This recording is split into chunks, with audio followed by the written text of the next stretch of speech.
زبور 128 خاوند کی خوشحالی۔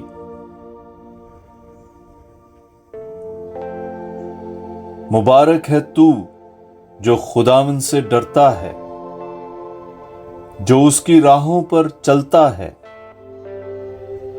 کیونکہ تو اپنے ہاتھوں کی محنت سے کھائے گا۔ تو مبارک اور سعادت مند ہوگا۔ تیری بیوی تیری چار دیواری میں پھلدار طاق کی مانند ہوگی۔ تیری اولاد تیرے دسترخوان کے گرد زیتون کی شاخوں کی طرح ہوگی۔ دیکھ، یوں ہی مبارک وہ شخص ہے جو خداوند سے ڈرتا ہے۔